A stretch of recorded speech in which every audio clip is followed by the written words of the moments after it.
Recorded Books and One Click Digital present The First Mile, a launch manual for getting great ideas into the market, by Scott D. Anthony, narrated by Barry Abrams. Prologue: The Promise and Perils of Innovation's First Mile. It was June 2009. I was in an enclosed space in Bangalore, the IT capital of India, a sprawling metropolis of about 10 million. A stranger who didn't speak English pressed a sharp blade against my neck, and I was loving it. I was living in what I call the first mile of innovation, where you take those precious early steps to translate an idea on paper into an honest-to-goodness business. The first mile is an exhilarating place. I was in Bangalore as part of a field visit to determine whether it made strategic sense for me to shift my responsibilities from running InnoSight's consulting business to its nascent venture investment and incubation arm. That arm had been set up a few years earlier by Brad Gamble, who had parlayed a small dose of external investment into an interesting portfolio of incubated companies in Singapore, India, and the United States, and a venture capital fund in Singapore with a novel agreement with the government that provided significant leverage.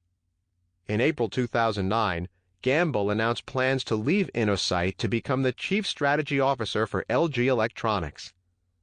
The company I was visiting was a men's grooming business incubated by Gamble's team under the name Razor Rave. There were a lot of reasons to like the business.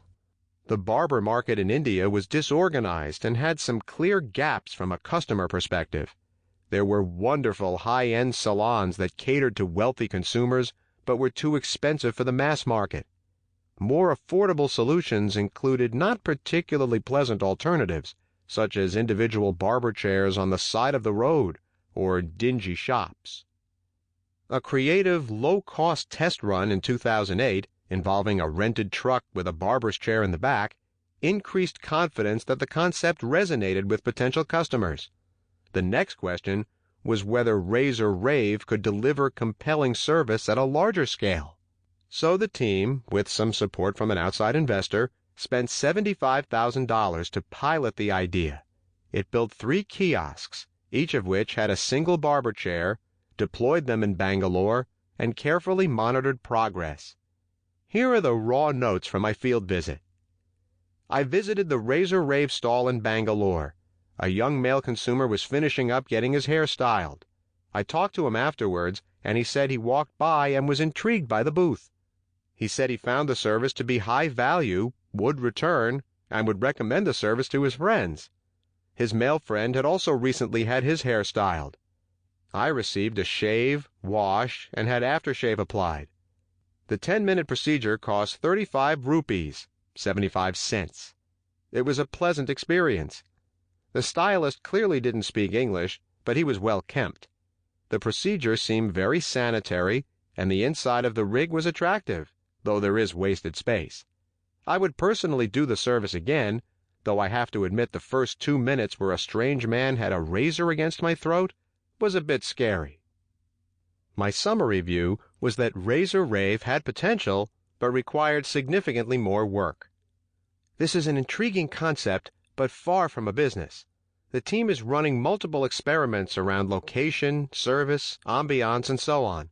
The 2 critical questions will be building a model that drives high repeat business and attracting, developing, and retaining great franchise owners. These 2 challenges are clearly interrelated. I think there's a very interesting there. An extra investment might help take this to the next level.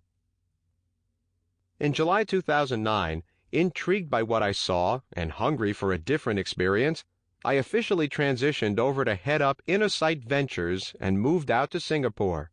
I worked closely with the Razor Rave team to continue to push the idea forward.